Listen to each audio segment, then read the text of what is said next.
Hello kids, how are you? I hope आप सभी मज़े में होंगे। आज मैं आपके लिए कहानी लेकर आई हूँ। आपको पता है कौन सी कहानी है? ये कहानी बहुत ही फेमस कहानी है। गोल्डी लॉक्स एक छोटी सी बच्ची है और थ्री बेयर्स की कहानी। थ्री बेयर्स मतलब फादर बेयर, मदर बेयर और बेबी बेयर। एक छोटा सा गांव था। वहाँ गोल्डी लॉक्स अपनी दादी के साथ उस गांव में रहती थी। गोल्डी लॉक्स और उनकी दादी का घर गांव के सबसे किनारे में था। वहाँ से जंगल काफ़ी पास पड़ता था। गोल्डी लॉक्स की दादी फ्रूट बेचती थी और फ्रूट बेचकर जो भी पैसे आते थे वे उनसे अपने घर का खर्चा चलाती थी। एक बार दादी बहुत बीमार पड़ गई और बहुत दिनों तक बीमार पड़े रहने से उनके घर पे कोई भी खाने का सामान नहीं आ पाया। धीरे धीरे जो भी थोड़ा बहुत बचा हुआ सामान था वह खत्म हो गया। एक दिन गोल्डी लॉक्स ने दादी से कहा, दादी आज मुझे बहुत जोरों की भूख लगी है, तो प्लीज़ कुछ अच्छा खाना खिला दो। दादी ने कहा, बेटा घर पे कुछ भी नहीं है, मैं क्या करूं, मुझे कुछ भी समझ में नहीं आ रहा। गोल्डी लॉक्स ने कहा, ठीक है दादी, आप आराम करो, मैं बाहर जाती हूँ, अगर कुछ मुझे मिलता है तो मैं लेकर आती हूँ।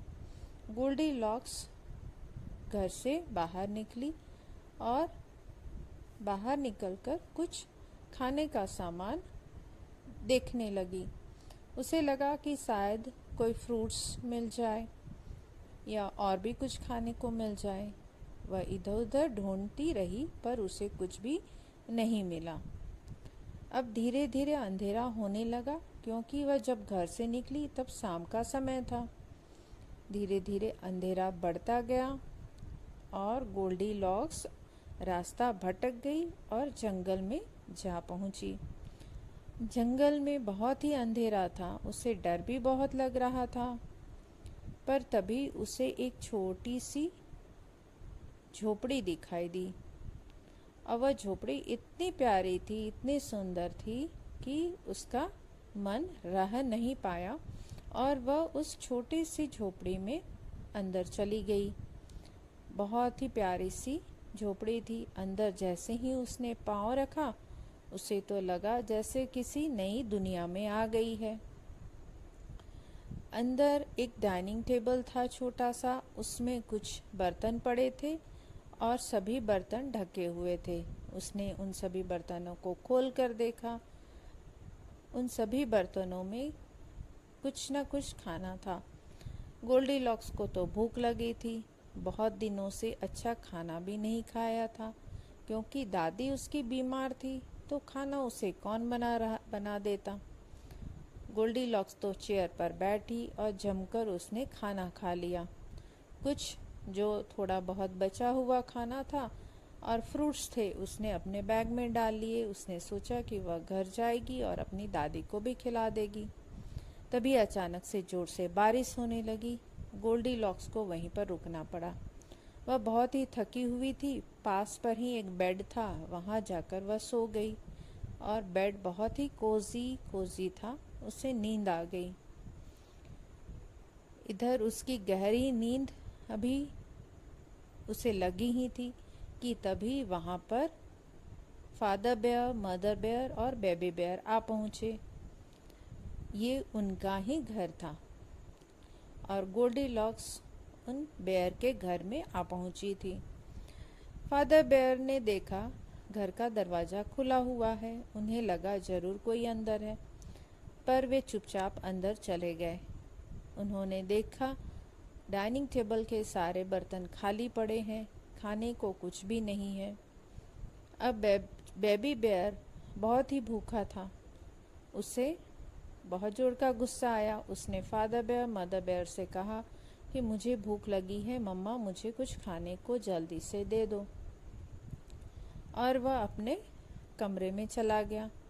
जैसे ही अपने कमरे में अपने बेड पर जाने लगा तो उसने देखा कि वहाँ एक छोटी सी लड़की सोई हुई है। वह दौड़कर अपने पापा को बुला कर लाया। मम्मी पापा उसे दौड़े चले आए और देखा तो एक प्यारी सी गुड़िया सोई हुई थी। फादर बेयर ने इशारे में मुंह में अंगुली रखकर समझाया कि प्लीज आवाज मत करो, बच्ची सो रही है। पर बेबी बेयर बहुत थका हुआ था और उसे अपने बेड पर सोना था। उसने गोल्डीलॉक्स को उठाना चाहा तो मदर बेयर ने उसे रोका। पर जब वह उस बेड तक पहुंचा तो पास के टेबल में लैंप था। वह उसके हाथों से टकराया और वह नीचे गिर गया। इस आवाज से गोल्डीलॉक्स की नींद टूट गई और गोल्डीलॉक्स उठ गई। सामने थ्री बेयर्स को देखकर वह बहुत डर गई और वह उठकर घर से निकलकर जाने लगी। तभी फादर बेयर और मदर बेयर ने उसे रोका और इशारों में ही उसे समझाया कि हम तुम्हें किसी भी तरह की परेशान नहीं करेंगे, तुम्हें हार्म नहीं करेंगे। गोल्डीलॉक्स वहीं पर रुक गई। अब गोल्डीलॉक्स ने अपनी सारी कहानी, अपनी सारी प्रॉब्लम्स फादर बेयर और मदर बेयर को बताई। फादर बेयर को लगा कि इतनी छोटी सी बच्ची इतनी रात में इस जंगल में आ गई या कुछ ठीक नहीं है, इसे तो इसकी दादी के पास हमें पहुंचा देना चाहिए। फादर बेयर, मदर बेयर और गोल्डीलॉक्स सभी जंगल क्रॉस कर उसकी दादी के घर पहुंचे और सेफली उन्होंने गोल्डीलॉक्स को उनके घर पहुंचा दिया और साथ ही में बहुत कुछ खाने को भी दिया। अब गोल्डीलॉक्स और बेयर्स फैमिली की बहुत अच्छी फ्रेंडशिप हो गई। गोल्डीलॉक्स को भी बहुत अच्छा लगा कि उसे कुछ अच्छे फ्रेंड्स मिल गए और दादी भी बहुत खुश थी क्योंकि उसकी बच्ची घर वापस सही सलामत आ गई थी। तो बच्चों, आपको ये कहानी कैसी लगी? अच्छी लगी हो तो मेरे चैनल को लाइक से सब्सक्राइब करो और नोटिफिकेशन का बेल फटाफट दबा दो। फिर से नई कहानी लेकर जल्द आ जाऊंगी आपके सामने। तब तक के लिए बाय एंड गुड नाइट।